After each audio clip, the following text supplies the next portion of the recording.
आप सुन रहे हैं कहानी devil's positive love for her little girl. दादी और प्रिया आपस में ही खोई हुई थी और कबीर उनकी मीठी बातों को चुपचाप सुनता जा रहा था। उसकी आंखें बस प्रिया पर टिकी हुई थी। उसे खुद नहीं समझ आ रहा था कि इस पल वो कैसी फीलिंग्स महसूस कर रहा है, लेकिन इतना जरूर जानता था कि एहसास बेहद प्यारा है। वह नहीं चाहता था कि सामने बैठी ये लड़की बोलना बंद करे। वो तो बस चाहता था कि उसकी मधुर आवाज सुनता ही रहे। प्रिया के क्यूट एक्सप्रेशंस, हाथों की मासूम हरकतें और हंसते समय उसके चबी गालों पर पड़ते डिंपल कबीर को ऐसा एहसास दे रहे थे मानो 5 साल का कोई प्यारा सा बच्चा उसके सामने बैठा हो। दादी, डैडी कहाँ है? प्रिया ने अचानक पूछा। वो अभी तक सो रहा है। क्या अभी तक? प्रिया ने नाराजगी से अपने गाल फुला लिए। मुझे तो सुबह सुबह जल्दी उठा देता है और खुद अभी तक सो रहा है। ठहरो, अभी उस मोटे को उठाकर लाती हूँ। हाँ जाओ, फिर सब साथ में ब्रेकफास्ट करेंगे, दादी ने मुस्कुरा कर कहा। प्रिया तेजी से ऊपर चली गई। कबीर उसकी जाती हुई चाल को देखता रहा। उसके होठों पर धीमी मुस्कान आई और मन ही मन उसने सोचा, You ignored me, Miss Red Lips, after a hug and kiss, but I will not spare you so easily anymore. यह सोचते हुए उसके चेहरे पर रहस्यमय एक्सप्रेशन थे। रजत काफी देर से अपने बॉस का बदलता मूड देख रहा था। वो समझ नहीं पा रहा था कि आखिर कबीर सोच क्या रहा है, पर जितना कोशिश करता उतना ही नाकामयाब रहता। प्रिया के जाते ही कबीर ने अचानक रजत की ओर देखा। उसकी नीली आंखों का ठंडा सा लुक सीधे रजत के दिल तक उतर गया। वो सकपका गया और जल्दी से बॉस को ग्रीट करके ऑफिस अपडेट देने लगा।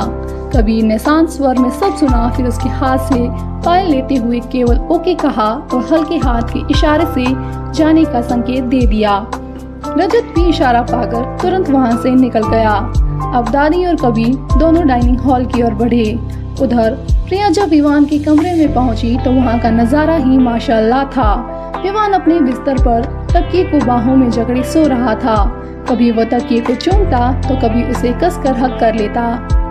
प्रिया ने पहले तो माथा पीट लिया, लेकिन फिर उसके खुराफाती दिमाग में शैतानी आइडिया ने जन्म लिया तो उसके चेहरे पर खतरनाक सी मुस्कान आ गई।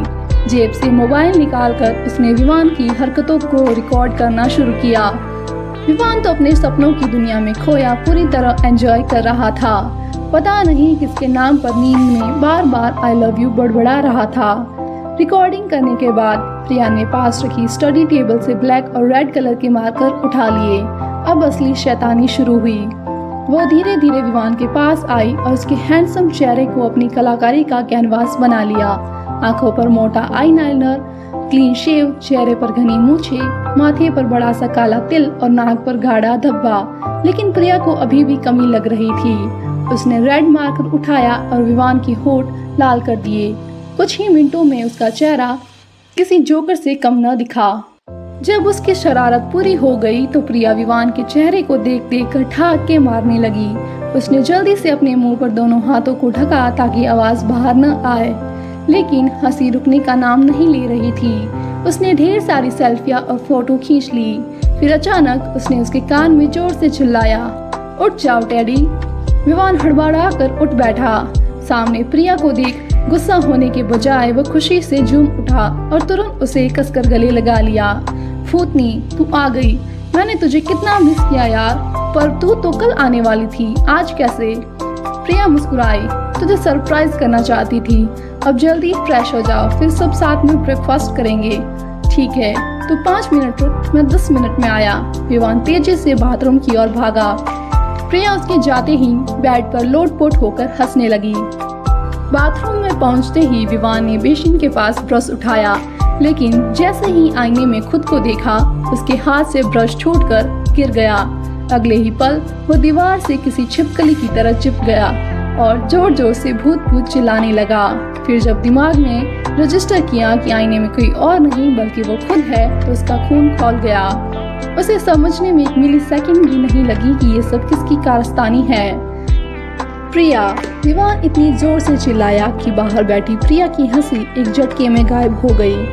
उसे तुरंत समझ आ गया कि अब अगर वो 1 सेकंड भी रुकी तो आज ब्रेकफास्ट की जगह विवान उसी को खा जाएगा।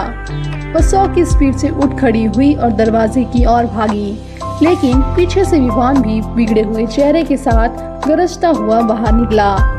प्रिया पहले से ही तैयार थी, वो तो हवा की तरफ फुर हो गई।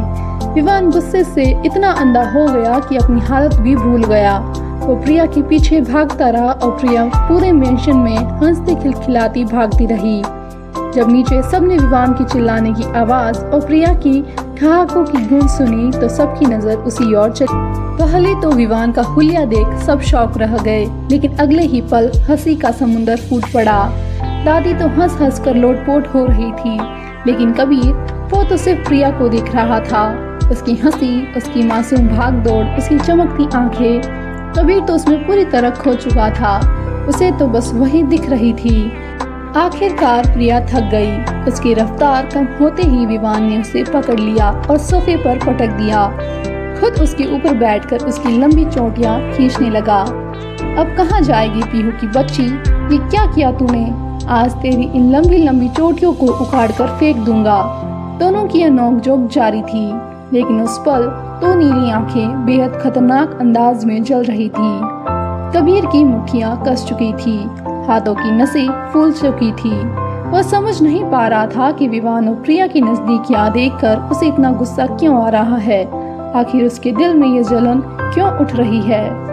दादी ने मुस्कुराते हुए कहा। आते ही इसे परेशान करने लगी।